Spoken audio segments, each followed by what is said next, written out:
So that was the first meeting of the tour, right? Let's say at that event, he went off against the genocide. Okay, if they killed him on the second, uh, stop, it looks bad, right? It looks less bad if he's killed before he can even start talking. Okay, so let's rewind something here. My guess is I mean, you got to understand there's rooms full of people making sure all this propaganda is on track. And one of their key assets, Charlie Kirk. And so years ago, because this has been going on for a while, when he starts making comments about Israel, the radar blipped, right? And they now have a problem, and they're now watching him really carefully, and they're, trying to talk sense into that boy, and it's not working. And that's when the plan went in. Okay, it's like, hey, we got to stop this. He's going to be on tour. Now here's the logic. This is how it went down. I will bet money on it. He's going to be on tour. Okay. And this is where the inside job comes in. And we need to know everything about everybody that works at Turnaround USA. Planning a tour is complicated, correct? I mean, bring it down to everyday life. Let's say you're going to do a multi-city vacation. You're going to fly to New York. You're going to spend some days there. Then you're going to fly to Boston. You're going to spend some days there.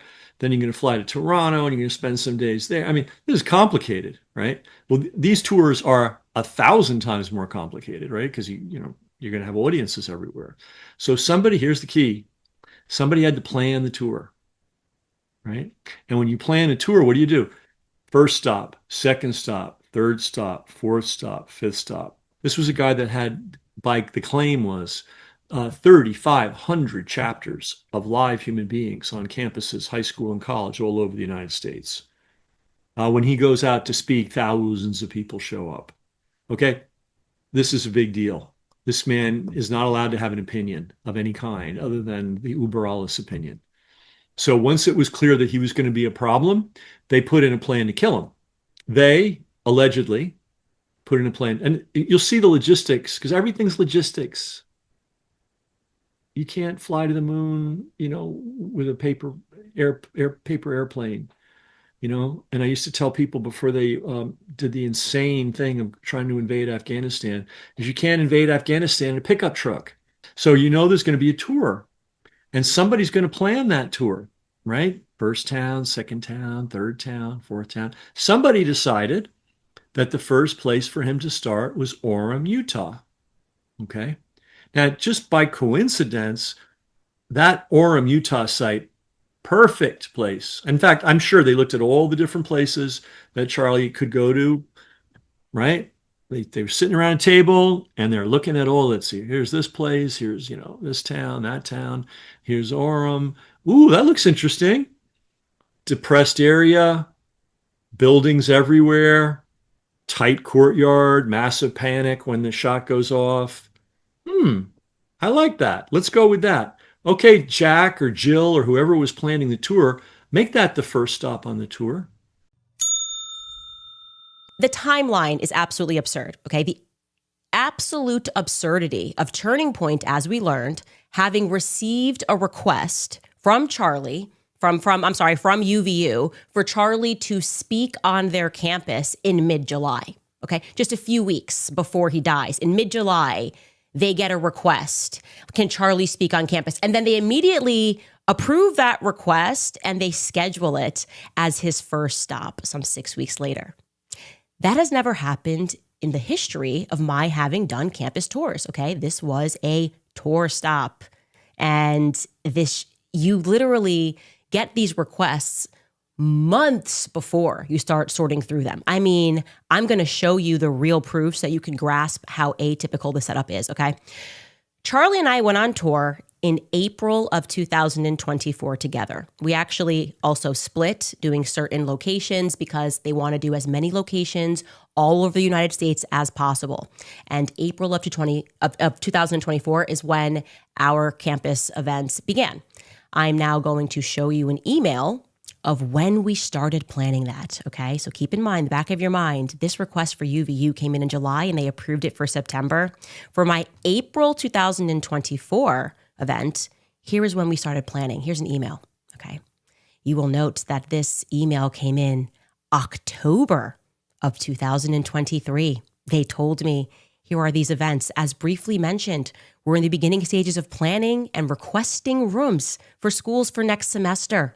Let me know. These are pending availability and approval. University of North Carolina, Chapel Hill, which I think we ended up doing, University of Pittsburgh, which I think we did, and the University of Alabama.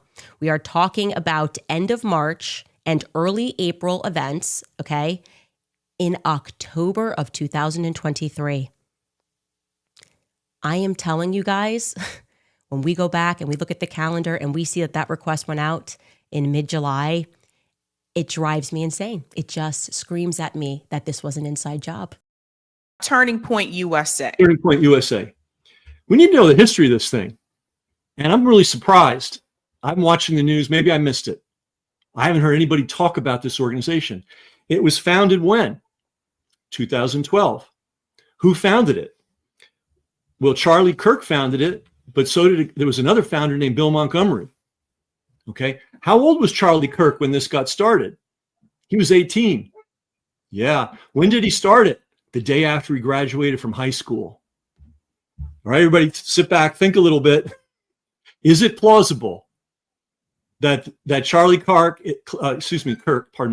is a spontaneous, natural creation? Okay, now he was obviously a talented speaker, a talented rhetorician, debater. He had star quality, no question, and he was showing it at 18. But how many 18-year-olds do you know who are to get something going?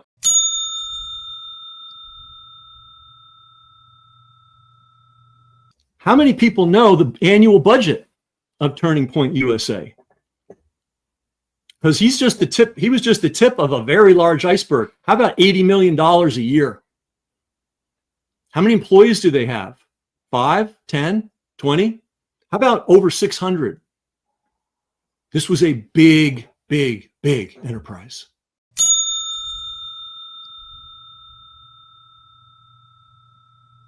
It sounds like you're alluding to that he was selected or he was chosen. I would say, and that's $80 million, a lot of money to come in every year, and managing 600. He wasn't managing those 600 employees. He was the star. He's like, like you're the rock and roll guy or whatever. You're playing the lead guitar, and there's like the roadies, and then there's the guy, your manager, and the guy that's doing the negotiations, and the people that are planning out the tour. I mean, it's an army behind him, right? So he was the front man for something.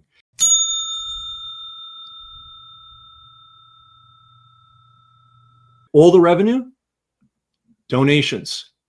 Okay, $5 here, $10 here, and lots of multi-million-dollar checks. From whom? We don't know.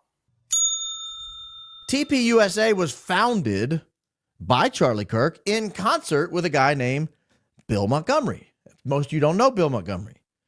He was his history's a little hard to track down, frankly, honestly. Shouldn't be that way. It started what way? Yeah, I'm telling you. I just told you it started that way. You don't have to. Thank you, L. Parker, for confirming that it started that way, but I told you it started that way. You don't have to tell me it started that way after I've told you it started that way. It was a free market, limited government organization. That's all it was. And here's Bill Montgomery, and he died, you'll notice, from the Rona. He was taken down by the Rona July of 2020 at age 80. At that point, Charlie Kirk is in sole control of TPUSA. I want to play a quick clip of I don't know if you guys have seen it. If you have, you're going to watch it again. It's only a couple minutes. I think it's endearing. It provides tremendous context to what ended up happening to Charlie Kirk. And I think it provides context for how this whole thing got away from him. So I want to play this clip because I think Charlie Kirk would be alive today if he was a little more in control of TPUSA than he was. He lost control of TPUSA, and Bill Montgomery kind of explains that here. So let me play this. This is a clip from late 2019. Bill Montgomery would be dead within 9 months.